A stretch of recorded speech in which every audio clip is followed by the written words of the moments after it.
Hey guys! This video is about different types of rabbit owners.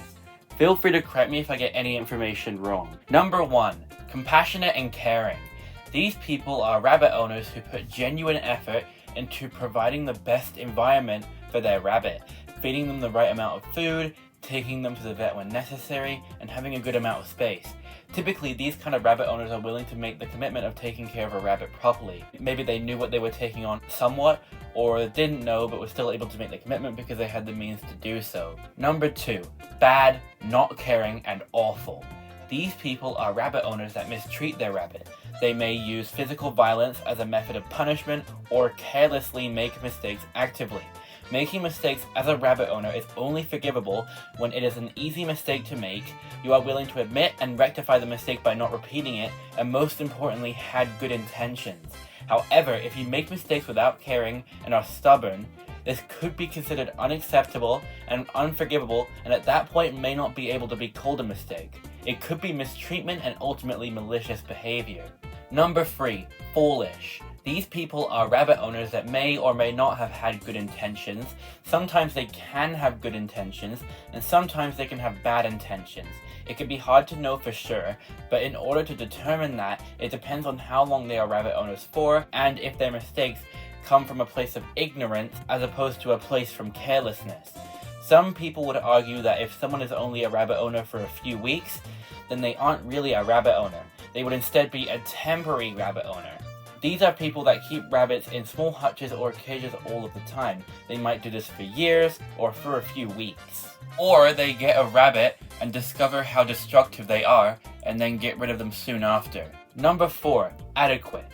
These people are rabbit owners that take care of their rabbit well enough, but don't go all the way with being the best rabbit owner they could be in regards to how much they socialize with their rabbit. This can be acceptable if your rabbit has another rabbit to be friends with, as you, the owner, may not have to feel as bad about leaving your rabbit alone for hours on end. Not that you should do that, but I am just demonstrating the point that if a rabbit has another rabbit as a friend, you won't have to provide as much attention and interaction compared to if they are a single rabbit. Another thing about owners socializing with their rabbits is if the only thing you do is feed your rabbit by hand and that's it, because if you spend little to no time with your rabbit, you may not end up having a fulfilling, meaningful, long-term relationship with your rabbit, and your rabbit may perceive you as no more than someone who is there to feed them as opposed to them looking forward to you for your personality.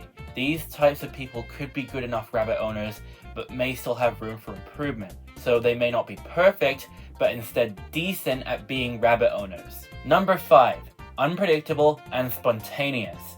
These people are rabbit owners that are not necessarily malicious at how they take care of rabbits, but are inconsistent with the ways they take care of their rabbit and may not show necessary proof, which could be misunderstood and misinterpreted if there is a lack of explanation and context from the owner.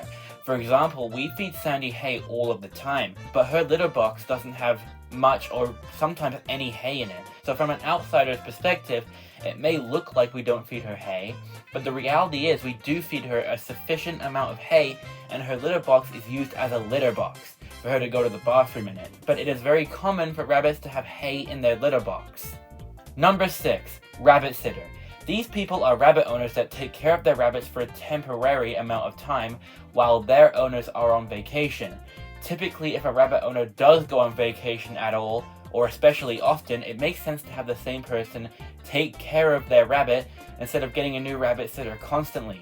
With this being said, rabbit sitters may have had rabbits before but didn't want to get another one, or they already take care of rabbits all the time and take care of other people's rabbits as well.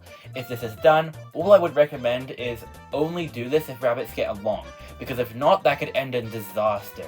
It makes sense for a rabbit sitter to have at least had experience with rabbits in the past, so that way they would have a decent idea of how to take care of rabbits, whether that be through having rabbits themselves or taking care of rabbits at an animal shelter or something like that, or both.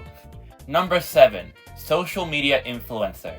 These people are rabbit owners that have a social media presence that is focused on their rabbit. They may have a YouTube channel like mine, whether that be with or without narration, or they may have an Instagram account where they post pictures of their rabbits actively. This can be a good thing if it means they are providing more interaction and attention by taking these photos and videos, or in my case with narration, people like me can talk about rabbit care. Sometimes people will be both rabbit YouTubers and Instagrammers. Sometimes people will be exclusively on Instagram. In fact, some rabbit YouTubers today may have started on Instagram and brought their audience with them, or used it to grow their audience. Thank you for watching this video, and bye!